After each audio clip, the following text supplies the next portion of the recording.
you must be clear what is it that you really want. If you do not know what you want, the question of creating it doesn't arise. You might have heard of people for whom they asked for something and beyond all expectations it came true for them. Generally, this happens to people who are in…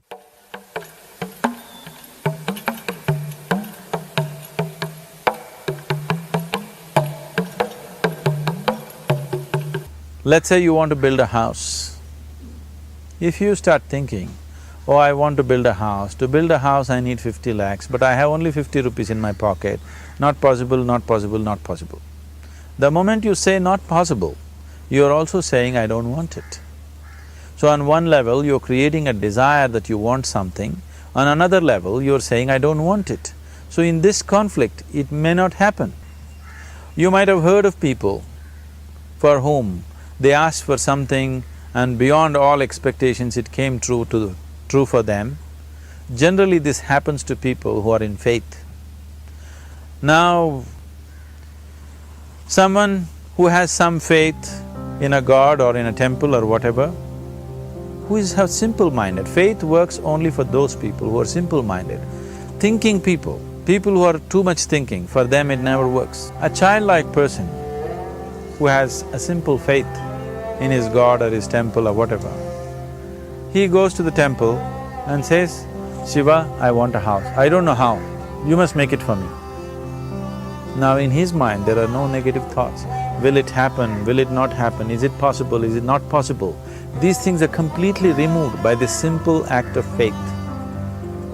Now he believes Shiva will do it for him and it will happen. So is Shiva going to come and build your house? No, I want you to understand, God will not lift his little finger for you. What you refer to as God is the source of creation.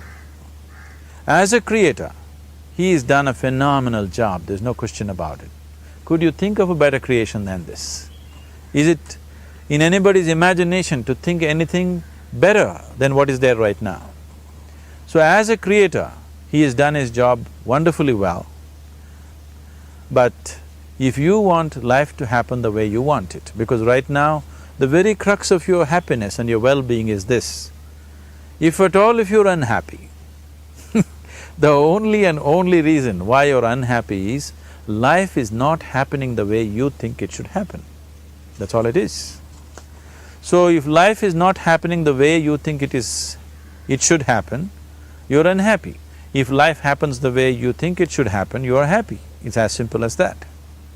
So if life has to happen the way you think it should happen, first of all, how you think, with how much focus you think, how much stability is there in your thought, and how much reverberance is there in the thought process will determine whether your thought will become a reality or is it just an empty thought.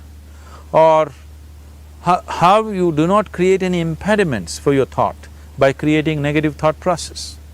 This possible, is something possible or not possible, is destroying humanity. What is possible and not possible is not your business, it's nature's business. Your business is just to strive for what you want. Right now you're sitting here, if I ask you two simple questions, I want you to just look at this and answer this. Right now from where you're sitting, can you just fly off? You say no. Right now from where you're sitting, can you get up and walk? You'll say yes. What is the basis of this? Why you say no to flying and yes to walking? Because past experience of life, many times you've gotten up and walked, never did you fly off.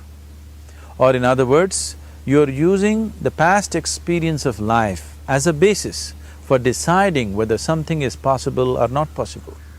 Or in other words, you have decided that what has not happened till now cannot happen in your life in future. This is a disgrace to humanity and the human spirit. What has not happened till now on this planet can happen tomorrow. Human beings are capable of making it happen tomorrow.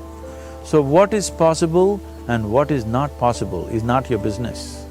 That is nature's business. Nature will decide that. You just See what is it that you really want and strive for that.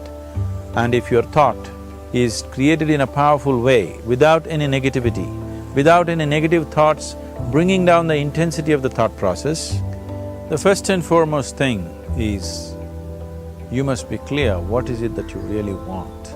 If you do not know what you want, the question of creating it doesn't arise. Right now the problem with your mind is, every moment it is changing its direction.